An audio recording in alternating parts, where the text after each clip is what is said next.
నా వలన వినిన సంగతులను ఇతరులకు బోధించుటకు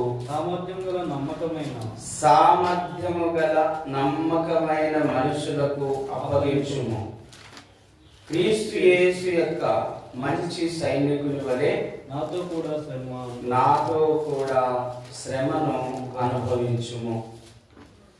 సైనికుడెవడును యుద్ధమునకు పోవునప్పుడు తను దండులో చేర్చుకున్న వారిని సంతోషపెట్టవలనని ఈ జీవన వ్యాపారములలో చిక్కుకొన్నాడు. ప్రార్థన చేసుకుందాం. ప్రేమ కలిగిన తండ్రి, మహాపరిశుద్ధుడా, మహోన్నతుడైన దేవ, నీకు వందనాలు, స్తోత్రాలనైనా. జానన్న గారు ఈ కూడికను ఏర్పాటు చేసిన విధానం బట్టి నీకు స్తోత్రాలు. విశ్వాసం గలవారు ఈ వాక్యం యందు నైనా మరి నీ వాక్యాన్ని ఎంతగానో ప్రేమించేటువంటి బిడ్డలు నిన్ను స్తుతించాలని, ఆరాధించాలని నీ బిడ్డలు వచ్చి ఉన్నారు. అందును బట్టి నీకు స్తోత్రాలు. మరి ఈ సమయంలో మా అందరితో మీరు మాట్లాడండి. నీ దాసుడు మట్టివాడినైనా, ఎంత మాత్రం జ్ఞానం లేనివాడు, చదువు లేనివాడు, కేవలం నీ పరిశుద్ధాత్మ సహాయంతో, నీ జ్ఞానంతో, నీ వివేచనతో, నీ ఆలోచనతో మీరు మాట్లాడి మహిమ పొందమని ప్రార్థిస్తున్నాను. మీరు చక్కగా నిలవబడుము. నేను మీ ద్వారా మాట్లాడతాను. నీ నోరు తెరువు, నేను దాన్ని నింపేదను అని మీరు వాక్యంలో సెలవిచ్చారు.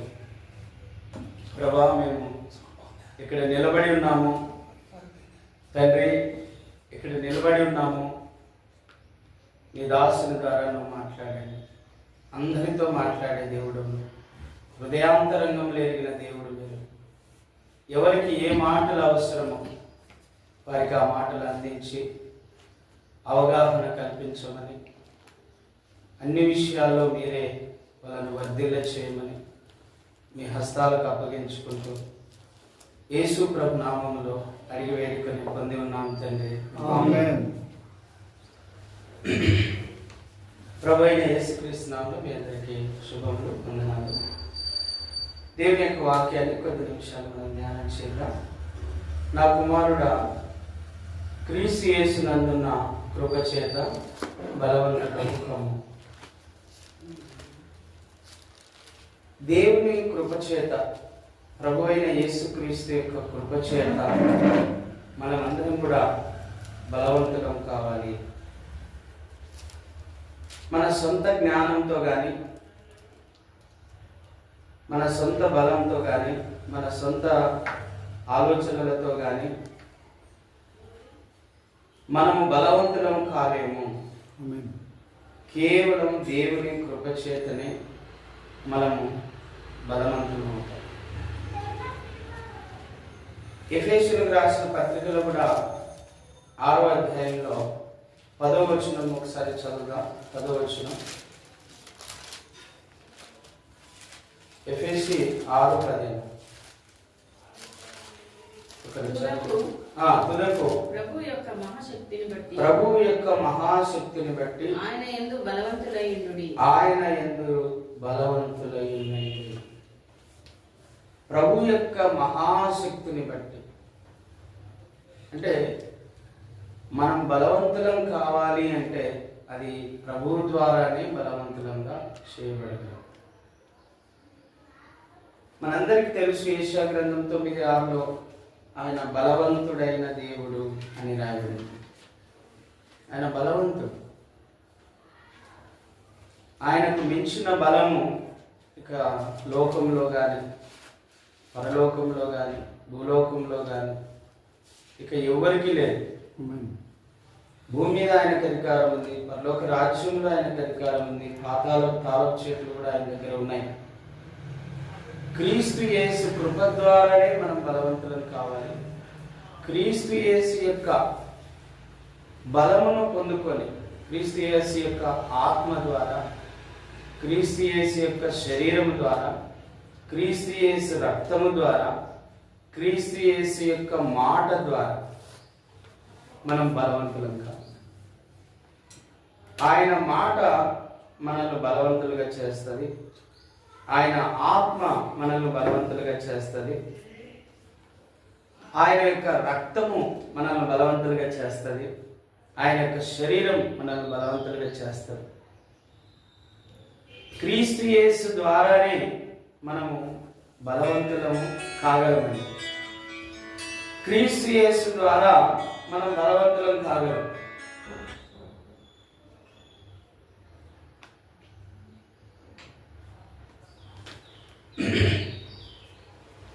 క్రీస్తు యేసు ద్వారా, క్రీస్తు యేసు కృప ద్వారా, క్రీస్తు యేసు యొక్క వాక్యము ద్వారా, క్రీస్తు యేసు యొక్క ఆత్మ ద్వారా మనము బలవంతులం అవుతాం. అపోస్తుల కార్యం 1వ అధ్యాయం 8వ వచనం ఒకసారి చదువుదాం. అపోస్తుల కార్యం 1వ అధ్యాయం 8వ వచనం.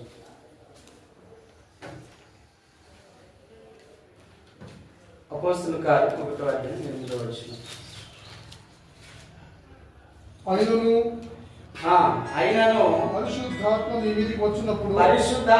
మీదకి వచ్చినప్పుడు మీరు శక్తి నొందెదరు గనుక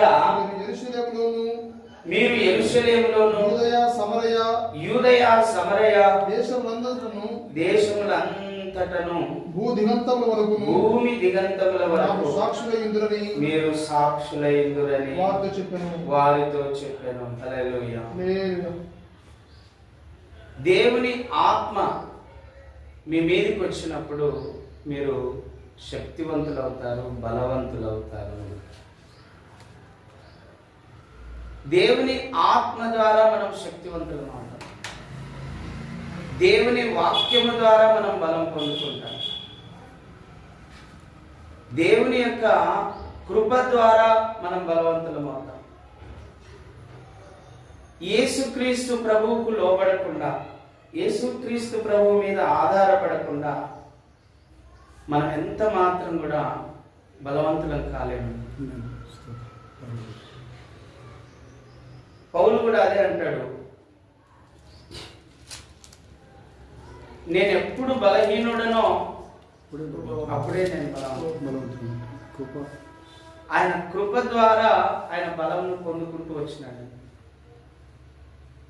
నేను నా ఆత్మీయ యాత్రలో కూడా నేను కేవలం ఆయన మీద ఆధారపడుతూ, ఆయన ఆత్మకు నా హృదయంలో చోటిస్తూ, ఆయన శరీరంలో ఆయన రక్తంలో పాలు పంచుకుంటూ, ఆయన వాక్యమైన జీవాహారాన్ని భుజిస్తూ బలం పొందుకుంటూ దేవునిలో స్థిరపడగలిగాను. హల్లెలూయా.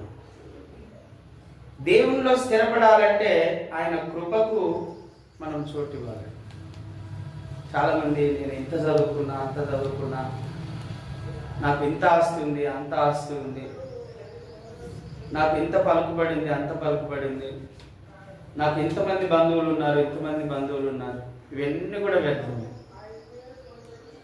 దేవుని కృప మీద నువ్వు ఆధారపడాలి. దేవుని వాక్యం మీద నువ్వు ఆధారపడాలి. దేవుని ఆత్మ మీద నువ్వు ఆధారపడాలి. ఆయన మీద నువ్వు ఆధారపడితే అప్పుడే నువ్వు బలవంతులు అవుతావు. ఈరోజు చాలామంది వాళ్ళ యొక్క వ్యక్తిగత బలాన్ని చూసుకొని దేవుని కృపకు చోటు ఇవ్వకుండా, దేవునికి లోబడకుండా, దేవుని ఆత్మకు చోటు ఇవ్వకుండా, దేవుని వాక్యానికి చోటు ఇవ్వకుండా చాలామంది బలహీనులు అయిపోతున్నారు. అందుకే నా కుమారుడా, క్రీస్తు యేసునందున్న కృప చేత మీరు బలవంతులు కావాలి. ప్రభు యొక్క మహాశక్తిని బట్టి మీరు బలవంతులు కావాలి. ప్రభు యొక్క ఆత్మను బట్టి మీరు బలవంతులు కావాలి. అవును, మనం బలంగా ఉండాలంటే ఆయన కృపకు పాత్రులంగా ఉండాలి. మనం బలవంతులుగా ఉండాలంటే ఆయన మహాశక్తిని కనుక్కోగలగాలి. మనం బలవంతులుగా ఉండాలంటే ఆయన ఆత్మకు మనము మన హృదయంలో చోటిచ్చే వారిగా ఉండాలి. నీవు అనేక సాక్షుల ఎదుట నా వలన వినిన సంగతులను ఇతరులకు బోధించుటకు సామర్థ్యము గల నమ్మకమైన మనుషులకు అప్పగించుము.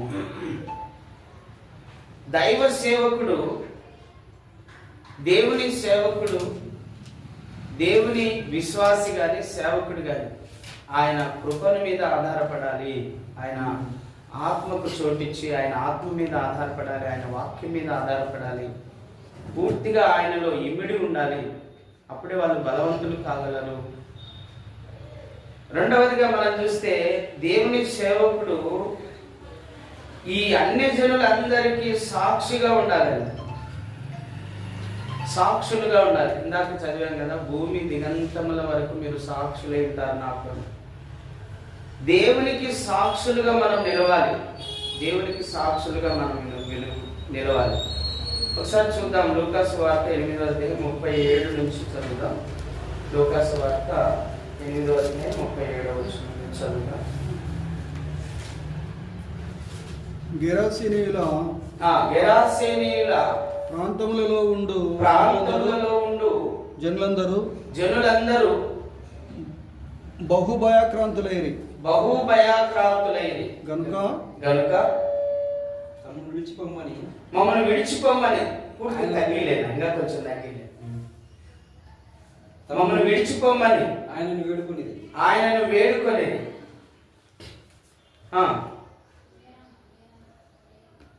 ఆయన దోణి ఎక్కి తిరిగి వెళ్ళుచుండగా దయ్యములు వదిలిపోయిన మనుష్యుడు ఆయనతో కూడా తన్ను ఉండనిమ్మని ఆయనకు వేడుకొనెను. అయితే ఆయన, నీవు నీ ఇంటికి తిరిగి వెళ్ళి దేవుడు నీకెట్టి గొప్ప కార్యములు చేసెను తెలియజేయమని వాళ్ళతో చెప్పి వారిని పంపివేశాను. నేను చదువుతాను. వాడు వెళ్ళి యేసు తనకెట్టి గొప్ప కార్యములు చేసెను ఆ పట్టణం అంతటను ప్రకటించెను. Praise the Lord. హల్లెలూయా.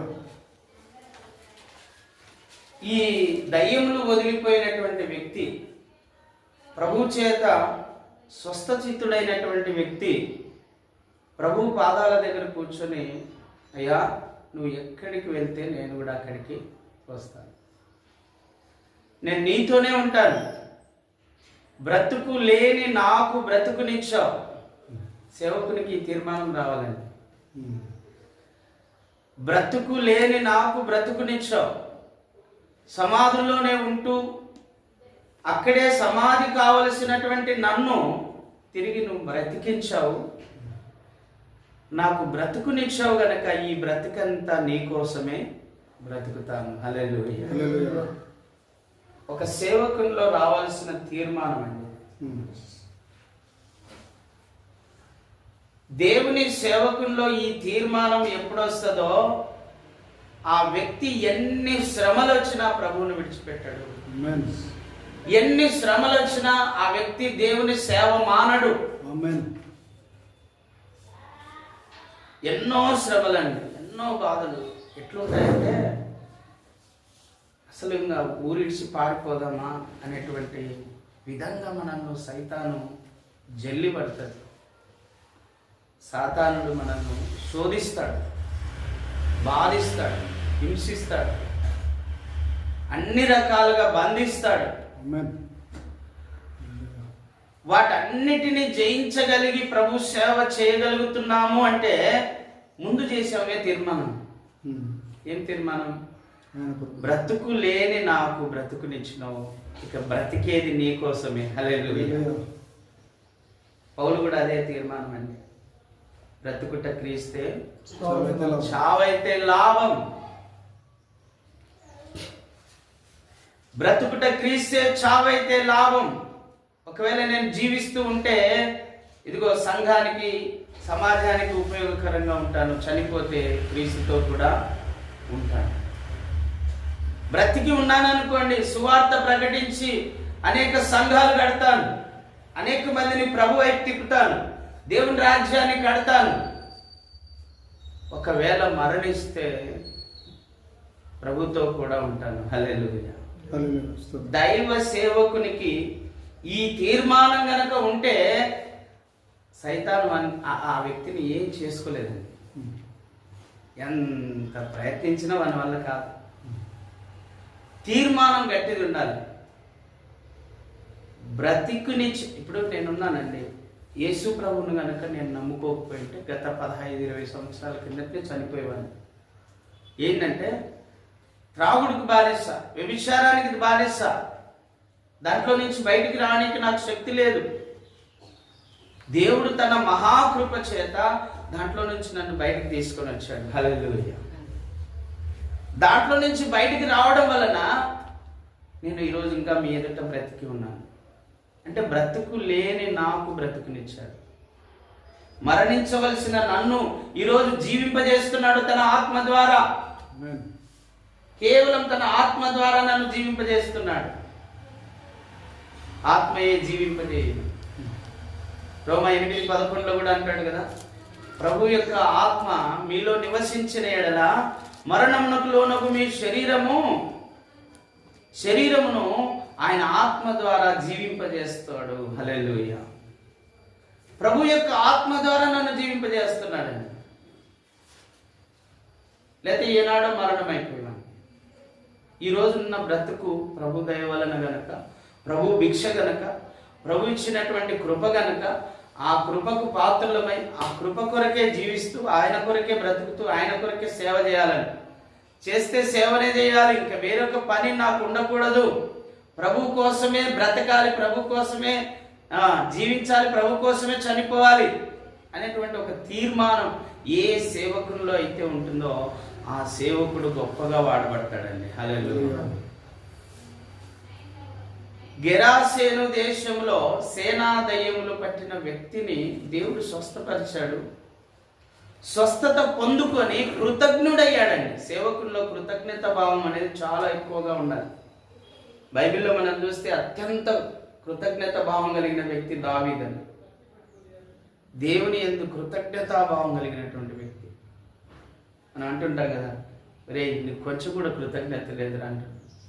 కొంతమంది ఎంత మేలు చేసినా వాళ్ళకు గుర్తుపెట్టుకోరు, కృతజ్ఞత ఉండదు. కానీ దేవుని ద్వారా నేను పొందుకున్న మేలు ప్రతి క్షణం నేను గుర్తు చేసుకుంటానండి. ప్రతి క్షణం నేను ఏ స్థితిలో ఉండేవాడిని, ఇప్పుడు ఏ స్థితిలో ఉన్నాను. ఎటువంటి ఆరోగ్యం నాకు ఉండేది అప్పుడు, ఇప్పుడు ఎటువంటి ఆరోగ్యం ఉంది. అప్పుడు ఎటువంటి పాప జీవితం ఉండేది, ఇప్పుడు ఎటువంటి పరిశుద్ధమైన జీవితం ఉంది నాకు. ఈ కంపారిజేషన్ చేసుకొని దేవుని స్తుతిస్తానండి. ఎందుకంటే నన్ను మార్చగలిగింది ఎవరు మార్చలేదు. నా తల్లిదండ్రులు మార్చలేదు, నా అన్నదమ్ములు మార్చలేదు, నా బంధువులు ఎవరు మార్చలేదు. ఇంకా చెడగొట్టే వాళ్ళే కానీ మార్చే వాళ్ళు ఎవరు లేరు. కానీ నా యేసు ప్రభు నా జీవితాన్ని మార్చాడు. హల్లెలూయా. అందుకే ఒక గట్టి తీర్మానం చేసుకున్నాడు. ఆ సేనా దయ్యములు వదిలిపోయినటువంటి యవనస్తుడు, స్వస్థచిత్తుడైనటువంటి ఆ యవనస్తుడు ఒక తీర్మానం చేసుకున్నాడు. అయ్యా నీ వెంటే వస్తాను, నీతోనే ఉంటాను, నీతోనే బ్రతుకుతాను అని తీర్మానం చేసిన తర్వాత ప్రభు అంటున్నాడు, ఏమంటున్నాడండి ఒకసారి ఆ మాట చదువుదాం మనము. ప్రభు ఏమంటున్నాడు, నీవు నీ ఇంటికి వెళ్ళి, చదువుతారా ఒకసారి ఆ మాట? లూకా 8. నీవు నీ ఇంటికి తిరిగి వెళ్ళి దేవుడు నీకు ఎట్టి గొప్ప కార్యములు చేసెను. దేవుడు నీకు ఎట్టి గొప్ప కార్యములు చేసెనో తెలియజేయమని వారితో చెప్పి. చూడండి, ప్రభు ఇష్టం అదే. నువ్వు ఏదైతే దేవుని ద్వారా పొందుకున్నావో, దేవుని ద్వారా నువ్వు ఏదైతే పొందుకున్నావో, దేవుని ద్వారా నువ్వు ఏదైతే అనుభవించావో, దేవుని ద్వారా ఏదైతే నువ్వు తాకావో, ఏదైతే పొందుకున్నావో, ఏదైతే అనుభవించావో, ఏదైతే నువ్వు ఆయన ద్వారా లాభం పొందుకున్నావో, మేలు పొందుకున్నావో, స్వస్థత పొందుకున్నావో, ఎటువంటి ఆత్మీయ జీవితాన్ని పొందుకున్నావో దాన్ని నువ్వు బోధించాలి. ఇప్పుడు పౌలు కూడా అదే అంటాడు కదా, పాపులలో నేను ప్రధానుడు. నేను కూడా పాపులలో ప్రధానుడు. అంటే నా పాపము నుండి నన్ను విడిపించాడు కనుక నేను ఇప్పుడు ఎవరికి చెప్పాలి, ఎవరికి చెప్పినా ఏం చెప్పాలి? అరే ఈ పాపం నుండి నువ్వు విడుదల పొందలేకపోతున్నావు కదా, నిన్ను విడిపించే దేవుడు యేసులో ఉన్నాడని నేను సాక్ష్యం చెప్పాలి. హల్లెలూయా. నేను పాపము నుండి బయటికి రాలేకపోతున్నాను, అదొక ఊబి అని వాక్యం చెప్తుంది. ఆ ఊబిలో నుంచి బయటికి రాలేకపోతున్నాను నేను. అది రాలేకపోతున్నప్పుడు నా ప్రభు నన్ను పట్టుకొని లాగినాడు, దాంట్లో నుంచి నన్ను ప్రభువు నిలబెట్టినాడు.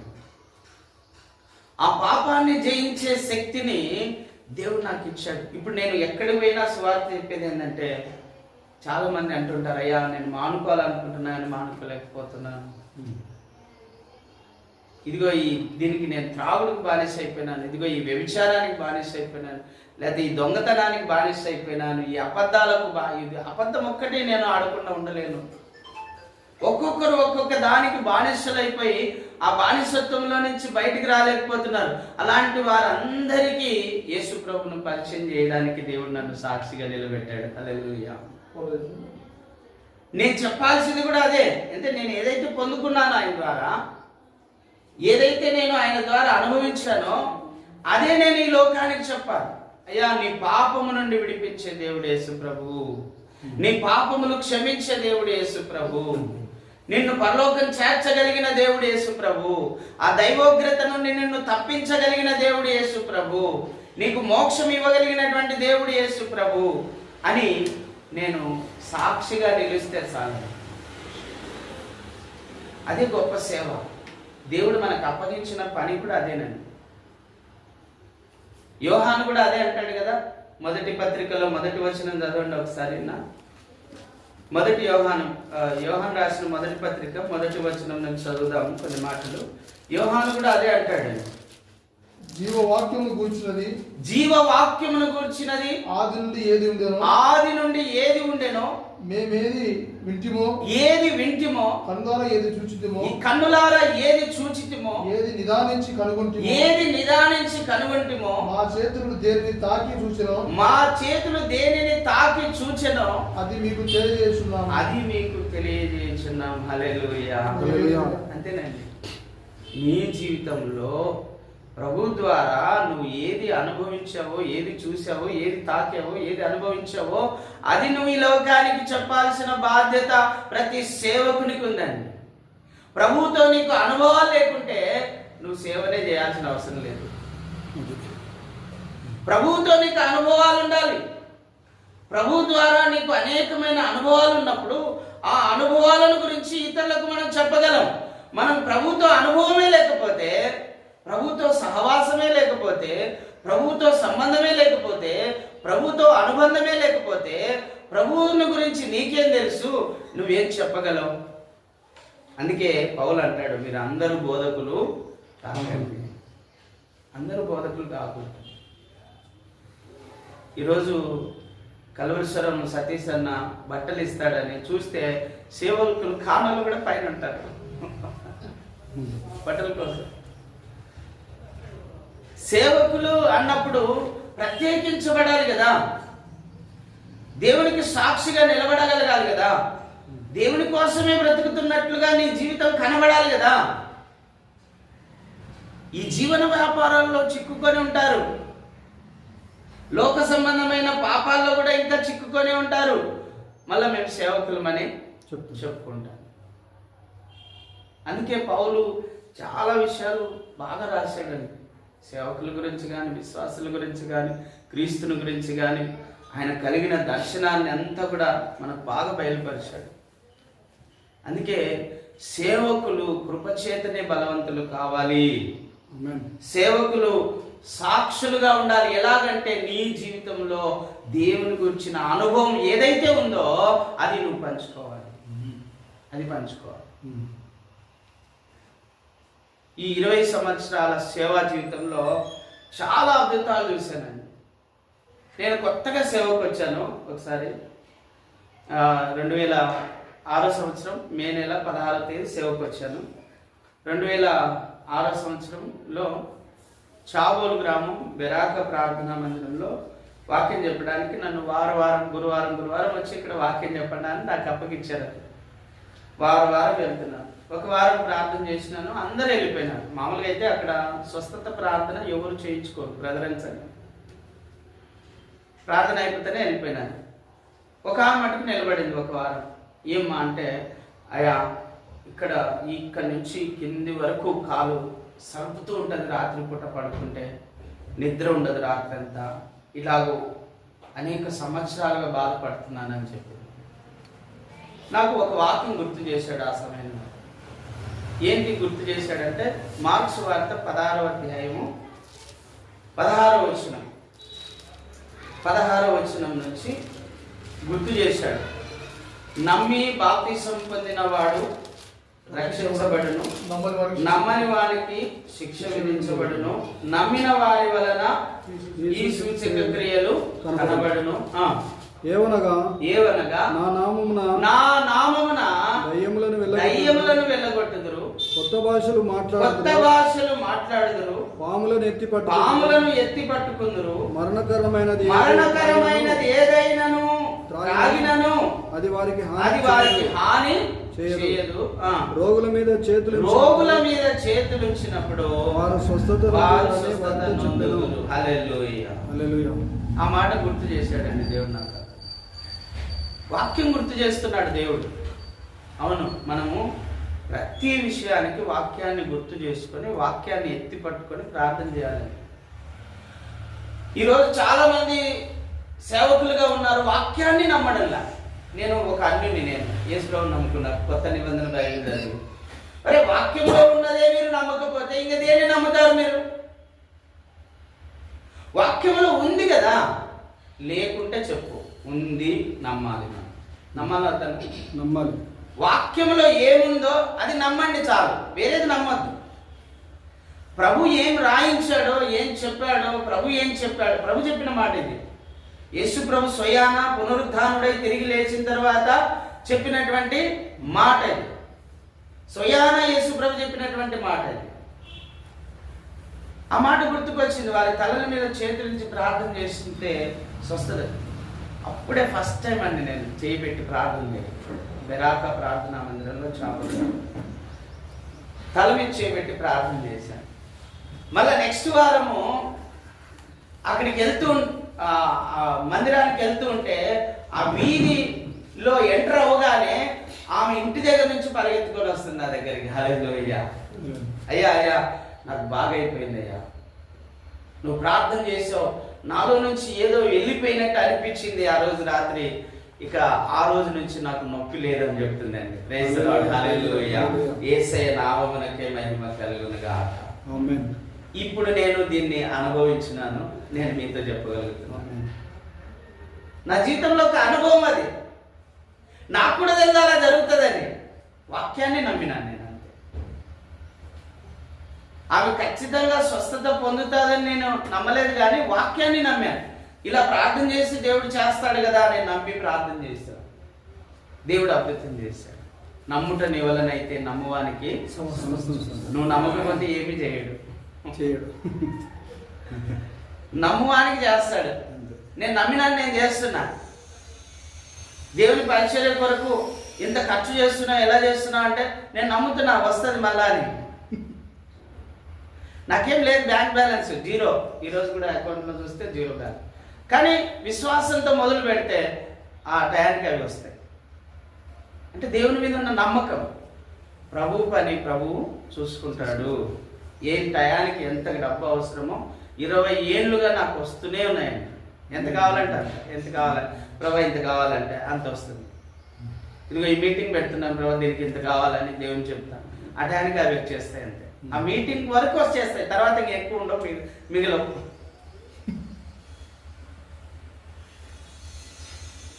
చాలు, నాకు పని జరిగితే చాలు కదా, దేవుని పని జరిగితే చాలు కదా. నాకేం అవసరమో ఇస్తున్నాడు, సేవకి ఏం కావాలనో ఇస్తున్నాడు. సేవ అయితే జరుగుతూనే ఉంది. Praise the Lord. హల్లెలూయా. అందుకే దేవుని వాక్యాన్ని మనం నమ్మి దేవుని ద్వారా ఏదైతే మనం పొందుకున్నామో అది మనం సాక్ష్య రూపకంగా చెప్పాలి. నాకు తాగి తాగి తాగి బాగా ఆరోగ్యం పాడైపోయింది ప్రభుని నమ్మకముందు. ఈరోజు ఇంత ఆరోగ్యంగా ఉన్నానంటే ఆ ప్రభువే నన్ను స్వస్థపరిచాడు. హల్లెలూయా. నాకు ఆరోగ్యం ఇచ్చాడు. నిశ్చయంగా ఆయన మన రోగాన్ని భరించాడు కనుక మనకు ఆరోగ్యం అనుగ్రహించబడుతుంది. ఆయన పొందిన గాయాల ద్వారా మనకు స్వస్థత అనుగ్రహించబడుతుందని లేఖనాలు చెప్తూ ఉన్నాయి. నేను నమ్ముతున్నాను దాన్ని. నేను చాలా దారిద్ర్యంలో ఉండేవాడిని. వాక్యాన్ని నమ్మాను. నేను 2 కొరింథీ 8:9 నమ్మాను. ఇదిగో మీ దారిద్ర్యతను నేను అనుభవించి మిమ్మల్ని ధనవంతులుగా చేయటం కొరకే మీ దారిద్ర్యతను నేను అనుభవించానని ప్రభు చెప్తున్నాడు. మన దారిద్ర్యత తాను అనుభవించి మనల్ని ధనవంతులుగా చేశాడు. నిజంగా మనము దేవుని చేత ఏర్పాటు చేయబడిన వారమైతే, దేవుణ్ణి మనం ప్రేమించే వారమైతే, దేవునికి సాక్షిగా నిలవాలని ఆశ కలిగిన వారమైతే మనం ధనవంతులమే కానీ ఎప్పటికీ దారిద్ర్యత మనకు ఉండదు. హల్లెలూయా. అయితే పరిపూర్ణమైన సమర్పణ కలిగి ఉండాలి. ఏంటి మొదట చెప్పాను కదా, ఇప్పుడు ఉన్న బ్రతుకు నీ వలనే కలిగింది. నేను బ్రతుకుతున్నటువంటి బ్రతుకు నీ వలనే కలిగింది. బ్రతుకు లేని నాకు నువ్వు బ్రతుకునిచ్చావు ప్రభు అనే తీర్మానం, ఆ నిర్ధారణలోని గనక వస్తే ప్రభు వాళ్ళకు తోడై ఉంటాడండి. హల్లెలూయా. ప్రభు వాళ్ళలో నివసిస్తాడు. ప్రభు వాళ్ళకు తోడై ఉంటాడు. ప్రభు వాళ్ళలో నివసిస్తాడు. వాళ్ళు ఎక్కడికి వెళ్ళినా వాళ్ళు చేసే ప్రతి పని సఫలమవుతుంది. వాళ్ళు నిలబడినప్పుడు వాళ్ళ ద్వారా దేవుడే మాట్లాడతాడు. దేవుడే మాట్లాడతాడు. మనం కాదు మాట్లాడే. మన జ్ఞానం ఏ పాటది? మన చదువు నేను 10th ఫెయిల్. మనం ఏ పాటి వారం అసలు? ఎందుకు కొరగాని వాళ్ళం, నీచులం, పాపులం, అజ్ఞానులం, ఏమి తెలియని వారు. కానీ ప్రభు ఆత్మ ద్వారా సమస్తమును వివేచించగలుగుతున్నాము, గ్రహించగలుగుతున్నాము. ప్రకృతి సంబంధం కాదు. మనం ఇప్పుడు దేవుని ఆత్మ కలిగి ఉన్నాము. దేవుని ఆత్మ ద్వారా సమస్తమును వివేచించగలుగుతున్నాము అని కొరింథీయులకు రాసిన పత్రిక 3వ అధ్యాయంలో ఉంది. మరలా చదువుకోండి మీరు. ప్రభు అన్ని రాయించాడండి. ప్రభు ఆత్మ ద్వారా మనం వివేచించగలం, సమస్తం గ్రహించగలం. అదంతా కూడా దేవుడే తన ఆత్మ ద్వారా మనకు సహాయం చేస్తూ ఉన్నాడు. కాబట్టి రెండవదిగా సాక్షులుగా నిలబడాలి మీరు. మొదట సమర్పణ కలిగి దేవునికి సాక్షులుగా నిలబడాలి. మూడో విషయాన్ని చెప్పుకొని ముగించుకుందాం. ఇంకా చాలా విషయాలు ఉన్నాయి, మళ్ళీ ఒక వారం చెప్పుకుందాం. మంచి సైనికుల వలె నాతో కూడా శ్రమను అనుభవించు. దైవ సేవకుడు దేవుని కోసం శ్రమను పొందడానికి సిద్ధపడాలి. ఎవడైనాను నన్ను వెంబడించగోడిన ఎడల తన్ను తాను ఉపేక్షించుకొని సిలువనెత్తుకొని నన్ను వెంబడించు. సిలువ లేకుండా వెంబడిస్తే ప్రయోజనం లేదు. సిలువ అంటే శ్రమను పొందడానికి నేను సిద్ధంగా ఉన్నాను ప్రభు అని వెంబడించాలి. లేకపోతే పాత్రలు కాలేము. శ్రమలు వస్తాయి. దేవుని సేవ ప్రారంభించినప్పుడు, దేవునిలో విశ్వాసంలో ముందుకు కొనసాగుతున్నప్పుడు, సేవకులే కాదండి, విశ్వాసులు కూడా విశ్వాసంలో కొనసాగుతున్నప్పుడు శ్రమలు వస్తాయి. నిన్ను తప్పించాలని సాతానుడు ఎంతో ప్రయత్నం చేస్తాడు. విశ్వాసంలో నుండి తొలగించాలని ఎంతో ప్రయత్నం చేస్తాడు. ఆ శ్రమలన్నిటిని నేను జయించాలి, జయం పొందాలి. శ్రమను అనుభవించడానికి నువ్వు సిద్ధంగా ఉండాలి. మంచి సైనికుని వలె నువ్వు ఉండాలి. ఇప్పుడు ఒక వ్యక్తి నేను సైన్యంలో చేరాలి, ఒక సిపాయిని నేను ఉండాలి, ఒక సైనికునిగా ఉండాలి అనుకుంటే ఆషమాసి కాదండి. అవునా కాదు? నేను ఈరోజు చెప్తున్నా, ఒక సేవకునిగా నేను ఉండాలి అంటే ఆషమాసి కాదు. అది ఒక పెద్ద పోరాటము. ఆకాశ మండలమందు సంచరించుచున్న దురాత్మ శక్తులతో పోరాటం, మామూలు పోరాటం కాదు అది. ఇప్పుడు ఒక సైనికుడు ఉన్నాడండి, ట్రైనింగ్ పోయించాడు. మనకు తెలిసిన పిల్లోడు పాలకిషోర్ అన్న కొడుకు. ముందు బాగా లావుగా బొద్దుగా ఉండేవాడు, ఇప్పుడు ఇట్లా అయిపోయించాడు, సన్నగా అయిపోయాడు. ఏదో నాయన అంటే నలగొట్టారాడ. భూమి మీద పాకాల, తాడు పట్టుకొని పోవాలా, రోజు 5 కిలోమీటర్లు రన్నింగ్ చేయాలా. మామూలుగా ఉండదు ట్రైనింగ్. ఎందుకు ట్రైనింగ్ ఇస్తున్నారు చెప్పగలరా ఎవరన్నా?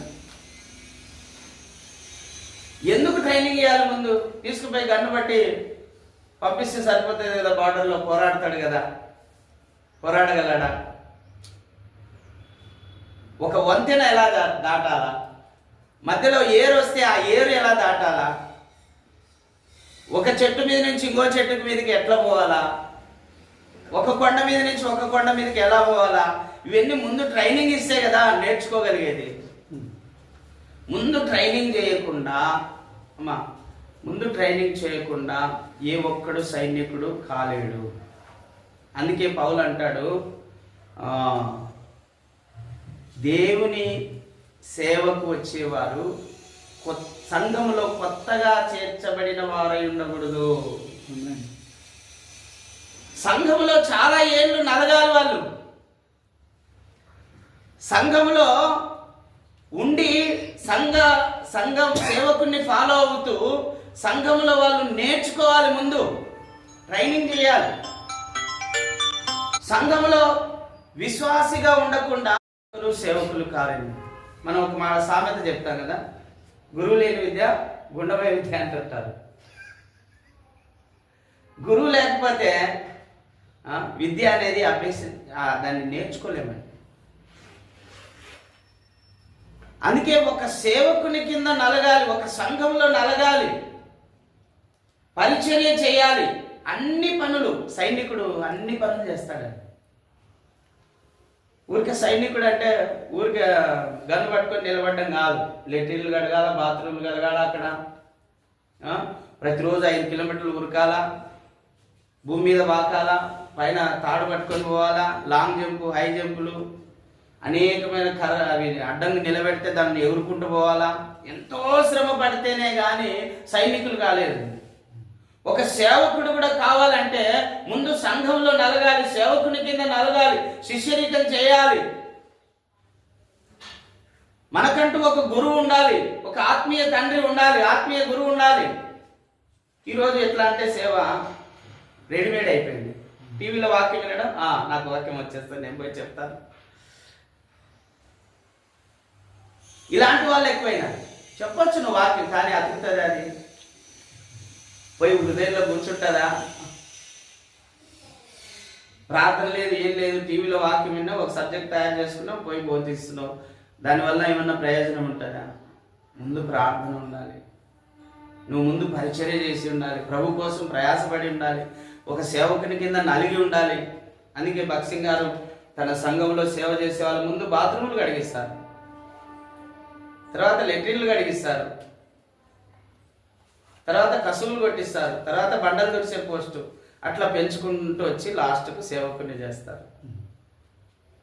సైనికుడు ఏ విధంగా అయితే అన్ని పనులు చేస్తాడో సేవకుడు కూడా అన్ని పనులు చేయగలగాలి, ప్రతి పని చేయగలగాలి. నేను సేవ ఆరంభించినప్పుడు నేనే కసు కొట్టుకోవాలి, నేనే బండలు తుడుచుకోవాలి, నేనే బల్ల సిద్ధపట్టుకొని స్టార్ట్ చేసుకోవాలి సేవ. మందిరం కట్టేటప్పుడు వాళ్ళు గౌండాలు వచ్చే లోపల నేనే ఇటుకరాలన్నీ వాళ్ళకు ఎవరెవరికి 100 కావాలన్నా వీళ్ళకు 50, వాళ్ళకు 50, వాళ్ళకి 50 సిద్ధపరిస్తే వాళ్ళు వచ్చి కట్టేవాళ్ళు కూడా. అంటే ప్రతి పని చేయగలగాలి దైవ సేవకుడు. వాళ్ళే దేవుణ్ణి ప్రేమించేవాళ్ళండి. దేవుణ్ణి ప్రేమించేవాడు దేవుని పని చేయడానికి ముందుంటాడు, అన్ని దానిలో ముందుంటాడు. కొంతమంది అంటుంటారు, నువ్వెందుకన్నా నువ్వు వాడు కూర్చున్నా నేను చేస్తా. లేదు లేదు, నేను కూడా చేయాలి. నేను చేసినప్పుడే మీరు చేయగలుగుతారు. నేను ఊరికే కూర్చుంటూ ఉంటే మీరు కూడా ఊరికే కూర్చుంటారు. అంటే మాదిరికరంగా ఉండాలి. పౌలు కూడా అదే అంటాడు కదా, మీరు సంఘానికి మాదిరికరంగా ఉండాలి. మీరు సేవకుడు పరిచర్య చేసేవానిగా ఉంటే విశ్వాసులు కూడా ఆయన కింద ఉన్న సేవకులు కూడా పరిచర్య చేసేవారిగా ఉంటారు. లేకపోతే స్టైల్గా తెల్లబట్టలు వేసుకొచ్చి కూర్చుంటారు, అంతేగా ఏం పని చేయరు. ఏం పని చేయడానికి ఇష్టపడరు. వాళ్ళు అందిస్తే తీసుకుందాం అనేటువంటి విధానంలో ఉంటారు. ఏదైనా మంచి సైనికుని వలె ఉండాలండి, మంచి సైనికుని వలె. సైనికులు కష్టపడినంతగా మనం కష్టపడుతున్నామా సేవకునిగా? ఎంత సుఖంగా ఉన్నామో చూడండి మనం కదా. నాకు అనిపిస్తుంది నిజంగా ఒక సైనికుడు యుద్ధం చేయాలంటే ఎంత ట్రైనింగ్ ఉండాలి, ఎంత కష్టపడాలి, ఎంత ఫిట్నెస్ ఉండాలి. సేవకుల్లో ఫిట్నెస్ ఉండాలి. ఏ ఫిట్నెస్? ఆత్మీయమైన ఫిట్నెస్ ఉండాలి. శరీర సంబంధమైన భౌతిక సంబంధమైన యుద్ధం చేయడానికి భౌతిక సంబంధమైన ఫిట్నెస్ కావాలి. ఆత్మ సంబంధమైన యుద్ధం చేయడానికి ఆత్మ సంబంధమైన ఫిట్నెస్ కావాలి. అందుకే పౌలు అంటాడు, చదవండి ఎఫెసీయులకు రాసిన పత్రికలో చదువుకుందాం. మనం 10వ వచనం నుంచి చదువుకుందాం. వరుసగా కొన్ని మాటలు ధ్యానించి ముగించుకుందాం.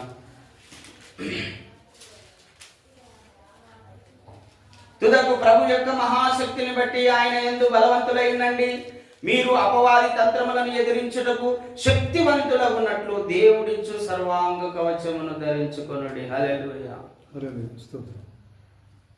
ఇప్పుడు పాకిస్తాన్ వాళ్ళు మన ఇండియాలో చొరబడకుండా కాపాడడం కోసం వాళ్ళు కొన్ని సంవత్సరాలు ట్రైనింగ్ చేసి అంతా కూడా ట్రైనింగ్ అయిపోయినాక వీనికి మంచి ఫిట్నెస్ వచ్చిందన్నప్పుడు గన్నిస్తారు పోంగబోను.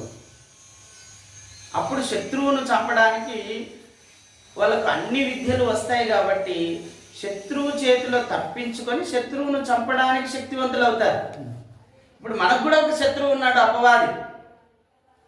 ఈ అపవాదిని జయించాలంటే, అపవాదిని ఎదుర్కోవాలంటే, అపవాది తంత్రములను తిప్పి కొట్టాలంటే వాళ్ళు ఒక అస్త్రం వేస్తే మనం 2 అస్త్రాలు వేసేటట్టు ఉన్నారు.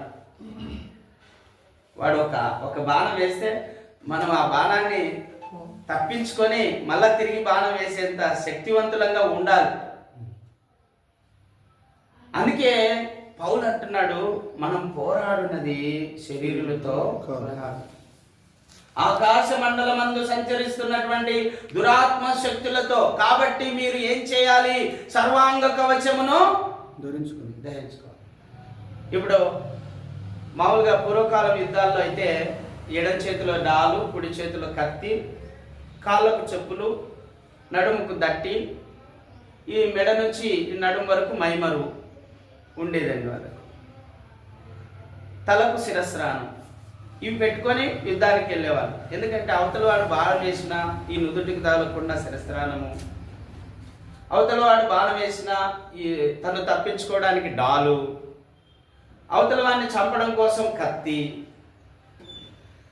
ఎటువంటి ముళ్ళ కంపలున్నా రాళ్ళున్నా వాటిలో కూడా నడవడానికి కావాల్సిన చెప్పులు, అవతల వాడు బాణం వేసిన ఈ రొమ్ములో దిగకుండా మైమరుగు,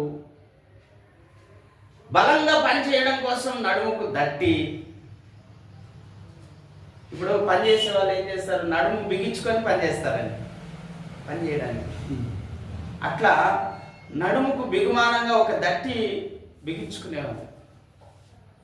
యుద్ధం చేయాలంటే అలా సిద్ధపాటు ఉండాలి. మరి సేవకులకు సిద్ధపాటు ఉందా? మనం పోరాడేది మామూలులతో కాదని తెలుసు కదా, దురాత్మ శక్తులతో అని తెలుసు కదా. ఎవడండి వాడు దురాత్మ శక్తి? దేవుని కంటే తక్కువవాడు, మానవుని కంటే ఎక్కువవాడు. వాడు అపవాది, వాడు అబద్ధికుడు, వాడు నాశనం చేసేవాడు, వాడు దొంగ, దోచుకునేవాడు అని రాయబడింది. వాడు గర్జించు సింహం వలె ఎవరిని మృంగుదునా అని తిరుగుచూ ఉన్నాడని రాయబడింది. నీళ్లు లేని చోట్ల తిరుగుతూ ఉంది. వాక్యం ఎవరి హృదయంలో లేదో వాడిని పట్టుకుందామని ప్రయత్నం చేస్తుంది. వాక్యం ఎవరి హృదయంలో లేకుంటే వాళ్ళనే నన్ను పట్టుకునే సైతాన్ని. అక్క నిద్రపోద్దక్క, వినాలి అక్క, నిద్రపోతాను. ఎందుకంటే నిద్ర వస్తుంది సైతాన్ని వినకుండా, వాక్యం వినకుండా. అది కూడా అపవాది తంత్రమే. కాదు, నిద్రమత్తు కలగజేస్తుంది వాక్యం వినకుండా, అది కూడా అపవాది తంత్రమే. కొంతమందికి బద్ధకం కలగజేస్తుంది, అది కూడా అపవాది తంత్రమే. ఇవన్నీ అపవాది తంత్రాలు చాలా ఉన్నాయి. ఈ అపవాది తంత్రములను ఎదుర్కొనుటకు మీరు శక్తివంతులు కావాలి. ఎలా? సర్వాంగ కవచమును ధరించుకోవాలి. చదువుకుందాం. నాకు వివరంగా చెప్పగలను కానీ ఒకసారి చదివితే మంచిది. వాక్యం చదవాలి ఎప్పుడైనా. ఏదైనా మనం పోరాడున్నది శరీరులతో కాదు కానీ ప్రధానులతోనూ, అధికారులతోనూ, ప్రస్తుత అంధకారముల సంబంధులకు, లోకనాథులతోనూ, ఆకాశ మండలమందున దురాత్మల సమూహంతోనూ పోరాడుచున్నాం. అందుచేతను మీరు ఆపత్తినమందు వానిని ఎదురించుటకు, సమస్తమును నెరవేర్చిన వారై నిలబడుటకును శక్తివంతులగునట్లు దేవుడిచ్చు సర్వాంగ కవచమును ధరించుకొనుడి. ఎవరిచ్చేదమ్మా ఇది? దేవుడు. ప్రభు కృప వలన దొరికేది, మన సొంతంగా సంపాదించు. ఇప్పుడు గన్నులు అంటే మనుషులు తయారు చేసినట్టువే, కత్తులు అంటే మనుషులు తయారు చేసినవి, డాళ్ళు అంటే మనుషులు తయారు చేసినవి, చెప్పులు అంటే మనుషులు తయారు చేసినవి, శిరస్నానం అంటే మనుషులు తయారు చేసినవి. కానీ యేసు ప్రభు ద్వారా వచ్చేటివి ఇవి, ఈ సర్వాంగ కవచం. మనుషులు తయారు చేసినవి కాదు ఇవి, మనుషుల ద్వారా వచ్చేటివి కాదు ఇవి, దేవుని ద్వారా, దేవుని ఆత్మ ద్వారా వచ్చేటువంటి సర్వాంగ కవచము. చూద్దాం. సర్వాంగ కవచమును ధరించుకొనుడి, ఎలాగనగా మీరు నడుమునకు సత్యమును దట్టి కట్టుకొని, నీతి అను మైమరువు తొడుగుకొని, పాదములకు సమాధాన సువార్త వలనైనా సిద్ధ మనస్సును జోడు తొడుక్కొని నిలవబడు. ఇవన్నీ గాక విశ్వాసమును డాలు పట్టుకొనుడి, దానితో మీరు దుష్టుని అగ్నిబాణములన్నిటినీ ఆర్పుటకు శక్తివంతులగుదురు. మరియు రక్షణను శిరస్రానమును దేవుని వాక్యమును ఆత్మఖడ్గమును ధరించుకొనుడి. ఆత్మ వలన ప్రతి సమయమందును ప్రతి విధమైన ప్రార్థనను విజ్ఞాపనను చేయొచ్చు. ఆ విషయమై సమస్త పరిశుద్ధుల నిమిత్తము పూర్ణమైన పట్టుదలతో విజ్ఞాపన చేయొచ్చు. మెలకువగా ఉండుడి. హల్లెలూయా. సైనికుడు ఎప్పుడైనా మెలకువగా ఉండాలండి, అలర్ట్ గా ఉండాలి, లేకపోతే అవతల వచ్చి చంపేస్తాడు. మెలకువగా ఉండడం అంటే అలర్ట్ గా ఉండడం. ఎప్పుడు ఏం సంభవిస్తుందో తెలియదు కాబట్టి, ఇటువైపు నుంచి శత్రువు వస్తాడో తెలియదు, ఇటువైపు నుంచి వస్తాడో, అటువైపు నుంచి లేదా పై నుంచి వస్తాడో, అన్ని డిఫెండ్ చేసుకోవాలి వాడు. శత్రువు ఎటువైపు నుంచి వస్తాడో తెలియదు, భార్య నుంచి రావచ్చు, కొడుకు నుంచి రావచ్చు, మన ఇంట్లో, లేదా విశ్వాసంలో నుంచి రావచ్చు, లేదా మన హృదయంలో నుంచే రావచ్చు. దురాలోచనలు కలగజేస్తుంది. దురాలోచనల ద్వారానే ఎక్కువ శాతం వాడు పడగొట్టేది మన మైండ్ సెట్ ద్వారానే పడగొడతాడు. మెలకువగా ఉండాలి, అలర్ట్గా ఉండాలి. అంటే పాపానికి చోటు వేయకుండా అపవాదికి చోటు, పాపానికి చోటిస్తే అపవాదికి చోటు ఇచ్చినట్టు అండి, గుర్తుపెట్టుకో. దేవుని మూలంగా పుట్టినవాడు పాపము చేయుడు, పాపము చేయి ప్రతివాడు దుష్టుని సంబంధి. పాపం చేస్తున్నావు అంటే నువ్వు అపవాదికి చోటు ఇచ్చినట్టే, నువ్వు దేవుని సంబంధివి కాదు, దేవుని సంబంధివి కాదు. దావీదు విలవిల్ల అన్నాడు, చేప నీళ్ళలోంచి బయటకు వేస్తే ఎట్లా విలువిల్లాడుతుంది అట్లా విలువిల్ల అన్నాడు దావీదు పాపం చేసి. అయ్యో అని కేకేశాడు. పౌలు కూడా కేకేశాడు, అయ్యో ఇట్టి మరణమునకు లోనగు శరీరం నుండి నన్ను ఎవడు విడిపించగలడు అని కేకేసినాడు. పాపానికి చోటు ఇవ్వకూడదండి. ఎఫెసీయులకు రాసిన పత్రిక 4:18 పౌలు చెప్తున్నాడు, మీరు అపవాదికి చోటు. అసలు సేవకులు కానీ విశ్వాసులు కానీ అబద్ధానికి కూడా చోటు ఇవ్వకూడదండి. అబద్ధానికి చోటు ఇచ్చిన అపవాదికి చోటు ఇచ్చినట్టే. దొంగతనానికి చోటు ఇచ్చిన అపవాదికి చోటు ఇచ్చినట్టే. వ్యభిచారానికి చోటు ఇచ్చిన అపవాదికి చోటు ఇచ్చినట్టే. తల్లిదండ్రులను సన్మానించకపోయినా అపవాదికి చోటు ఇచ్చినట్టే. పొరుగు వారిని ప్రేమించలేకపోయినా అపవాదికి చోటు ఇచ్చినట్టే. దేవుని ఆజ్ఞల్లో ఏది నువ్వు తప్పిపోయినా నువ్వు అపవాదికి లోనైనట్టే. విగ్రహారాధన చేసినా అపవాదికి చోటు ఇచ్చినట్టే. అంతరాలను తంత్రాలను ఉంగరాలను నమ్మినా అపవాదికి చోటు ఇచ్చినట్టే. సమాధులను పూజించినా అపవాదికి చోటు ఇచ్చినట్టే. ఎక్కడ కూడా అపవాదికి చోటు ఇవ్వకుండా నిన్ను నువ్వు భద్రం చేసుకోమంటున్నాడండి. రక్షణ అనే శిరస్రానం నమ్మి బాప్తిసం పొందినవాడు రక్షించబడును. యేసు ప్రభు అని హృదయంలో విశ్వసించి నోటితో ఒప్పుకొని వాడు రక్షించబడును. ప్రభు నామమును బట్టి ప్రార్థన చేయువాడు. ఆ రక్షణ అనే శిరస్రానం ఉండాలి. 3, 1 హృదయంలో విశ్వసించాలి, నోటితో ఒప్పుకోవాలి. హృదయంలో విశ్వసిస్తున్నాం కానీ బయట ఒప్పుకోవడంలా. ఒప్పుకుంటే ఉద్యోగం రాదు, వస్తుందేనా?